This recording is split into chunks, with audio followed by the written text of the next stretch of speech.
So while today was supposed to be a installation of my new Zealous bearings that I've been waiting for, ordered a couple sets to put in the longboard, it's because of reasons that I'll describe in a little bit later, going to be a day of cleaning the old bearings.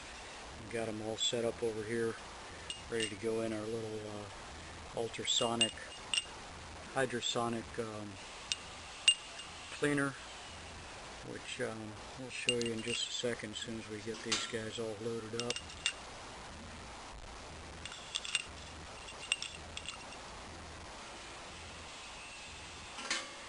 And drop them in here in our ultrasonic cleaner.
Residue and debris from the cleaning solution that was left over, bearings, shields, speed washers, and my nuts hanging out to dry. So with regard to the issues that we talked about briefly with the Zealous bearings and the spacing, this is an indication of what I'm seeing here. I'm reading this out at 0.5182 maybe, 5182 overall. This one here, this second bearing also measuring out pretty much the same, 0.5182. And then we jump into the other 6 bearings that were in this pack at 0.5175, and this bearing pretty much the same, 0.5175. So I've got effectively 2 full sets of bearings here that we're working with, and I've got between 1 and 2 bearings in each pack that's 0.518. That's a little bit of inconsistency, but not so bad.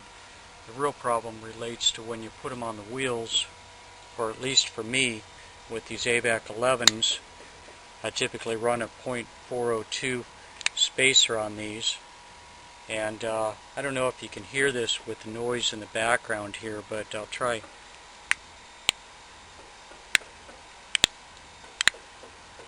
All I'm doing is I'm pushing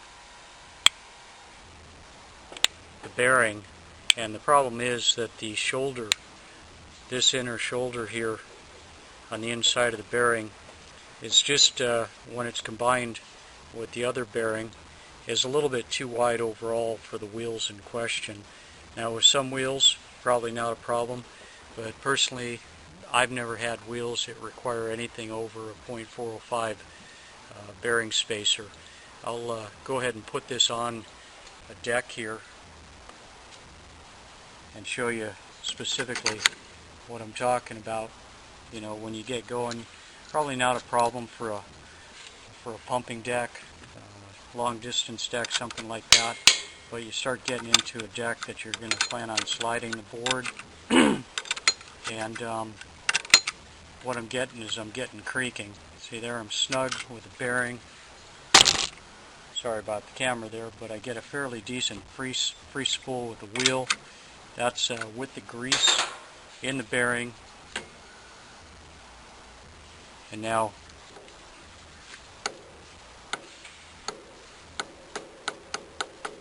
hopefully you can hear that. You can sense the wheel moving back and forth.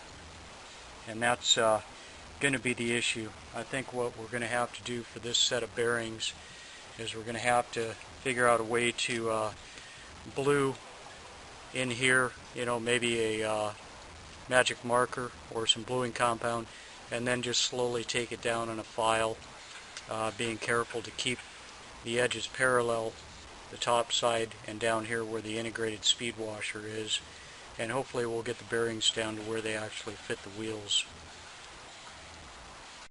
So here we have the bearings installed on the axle without the wheel, simulating how they'd be installed in the wheel.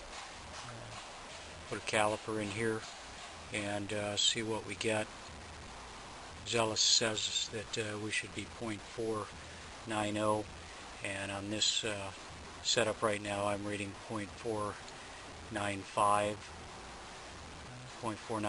which is fairly close. That's within what I would consider my instrument versus theirs measuring. Now, using the same instrument on this side, I'm going to measure the other two bearings, which were the ones that appeared to have oversized spacers, and see what we get here. And we're getting 0.411. I'm not sure if you can see that, but have a little bit of faith that I'm doing. Okay, we had to bring this little production indoors. The roofing Nazis with all their hammering and nailing with their air guns outside. Just wanted to make sure you guys could hear what was going on. So what we're going to do here is we're going to look at the inner spacing of what the wheels would be, and then compare that to what the spacing is on the bearings. So here is what we're looking at, the inner spacing here of what would be the inside of the hub on the wheel. And again, these are ABEC 11s, are known for being pretty close to being on the 0.400 wheel spacing. I normally run 0.402 spacers on all of my ABEC 11s. It seems to work out pretty well. So what we're looking at here now is the spacing here, which if you were to stack two bearings on top of each other, that's effectively going to be what we're going to be looking at down here on the deck. You can see we've got two bearings installed with a wheel nut, and so right here is the distance that we're going to be measuring on both of these. The bearing on this side, or should I say bearing spacing or bearing spacer, Zealous I think quotes these out at being 0.495, and what I'm getting here, actually 0.490 they quote, I'm getting 0.4, a little bit less than 0.410, probably about 0.495 on this side, and these were the narrower of the bearings that I had in the two packs. Then we're going to measure out on this side, which these were slightly oversized, or at least what I would assume to be oversized, and see what we're getting here for measurement. It looks to me like that's reading out at 0.411, maybe just a tad over 0.411. So that's where we're getting the slop in the wheel. Obviously, we know that these are spaced with these spacers to be greater than 0.4 of an inch in between here. But the problem really is just that, in my mind, the bearings are inconsistent, at least the ones that I got. I'm assuming that I'll probably get a hold of Zealous, and I'm assuming that they'll probably send out a couple of replacement bearings or a set, who knows, whatever, but I would like to get a match set. And then the real question is going to be, are we going to go ahead and take down the material on these? Right here, bring this down, put some bluing compound around here, and judiciously take it to a file, or put it on some kind of a lathe machine, some way of bringing that down so that my overall spacing between the two bearings, the spacers, is going to be, my ideal goal is going to be 0.420, but something between 0.400 and 0.42 is what I'm looking to achieve, at least with these wheels and three other sets of various size ABEC 11s that I've got.